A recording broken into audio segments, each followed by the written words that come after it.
Hey everybody, my name is Patrick and I own MacDonald Timing. And Finish Lynx as a program is purposely dumb, and that's a good thing.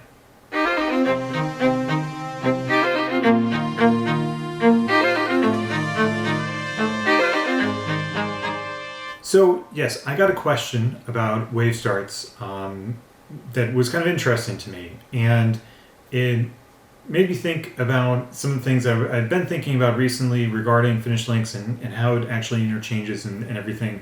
And I'll come back to that part. But the question was, how do we handle this particular event? It's going to be two sections of an event, so two boys' races effectively, but they want to be scored against one another, and they're going to be offset by say an hour. So effectively, a couple places in the US right now have situations where they can only have a certain number of teams on the site at any given time. And so a wave start situation needs to exist for it, and needs to be a really wide window basically. And in this case, it seems like it's less clever to do it as like one big race, but in reality that's the way we want to do it. So the person that emailed me is using Meet Pro, and they were going to set up the wave start for it and everything, and like they were saying, well, is this really the best way to do it? And like the answer is yes. So there are going to be 4 waves, and they're going to be a minute apart, and then there's going to be 4 more waves that are like an hour later basically.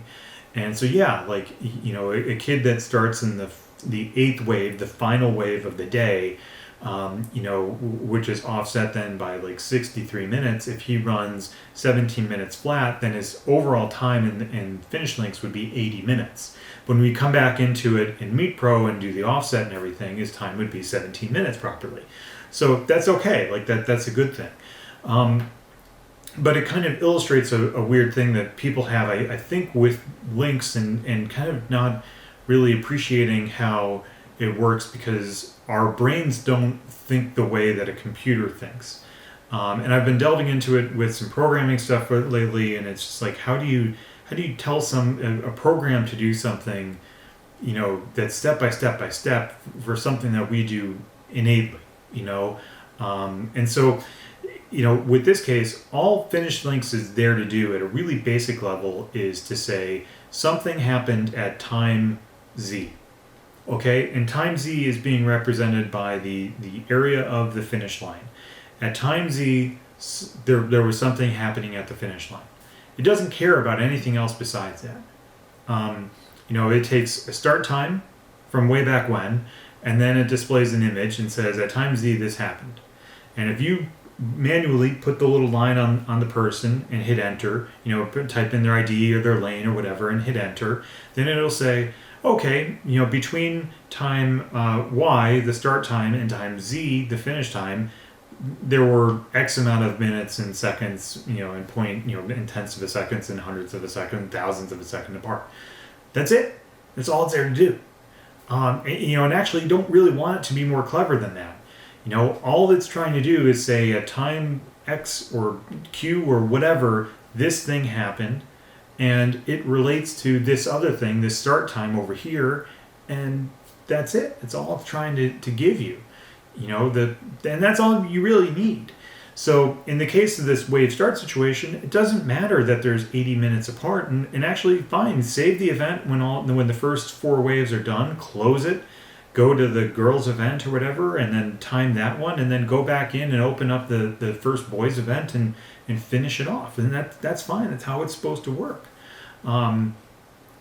That's just how it goes.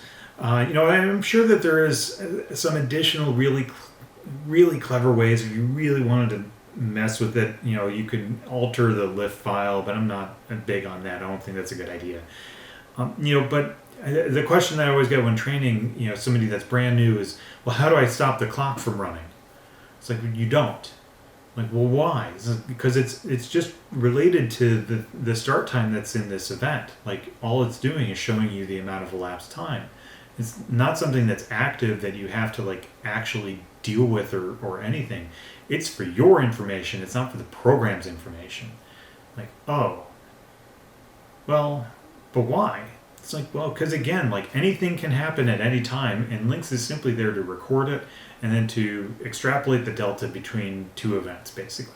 And I'll give you a great event or instance that it was really handy for my perspective. A couple of years ago, I was lucky enough to time the Red Bull Pump Track World Championships. They were here in the state, and I showed up and was told, okay, well, here's what we're going to do. And they were going to operate a qualifying section just like Formula One qualifying, which is basically like a cafeteria style. Somebody can go out and they can do one loop, or they can do two loops or four, or whatever it is, and that there would be amount of time in between them that they would be able to relax and kind of regroup. And it was very clearly it was very clear to me that early on the best way to handle it is just to set up a big long event, basically. And so that's what I did. And so in terms of what Lynx actually saw, there was a timing loop on the course. An athlete, drops in. They go over the timing loop. They do the full thing. They come back again over the timing loop, and then typically they would only do one loop, and then they would go back in, and then about 5 minutes later they would do it again. The way that Lynx ended up seeing it, as far as the splits go, is that there was a kind of a long window, because we started the timer running well before anybody was dropping in to make sure, and so there was maybe 5 minutes, and then it was about a 30 to 40 second course. And then the athlete would get out of the track, and then they'd go back, and then they'd have another about 5 minute rest, and then they'd go and do it again. So it seems like it's really complex, and like, oh man, we got to set it up so that we could start them and we could finish them. We didn't have to do that at all. All you have to do is say, all right, there's 5 minutes, don't worry about it, that's a lap. Doesn't matter that it's really long or whatever, because it would be superseded as soon as they did one loop of the circuit in 30 to 40 seconds. Their best lap would then be that lap. It wasn't a problem. So they'd finish, and then they'd go back, and about 5 minutes later they'd do it again. So it would be a 5 minute lap, and then like a 30-second lap, and then another 5 minute lap, and then another 30-second lap, and that's all it took. That was all they needed, and it was totally fine. So again, like Lynx in that scenario was acting just very, very basically, like, okay, this happened now. This happened now. This happened now. It's just recording when something happens that's related to an ID or a lane or whatever it is. And it's not even there to actually do much of it for you unless you've got, like a lap time device, like a reader that's actually plugged into it and sending information over to it. And again, that's totally fine. That's exactly what you want it to do. You don't want Lynx to be clever. The more clever it is, the less accessible it is, and we don't want that.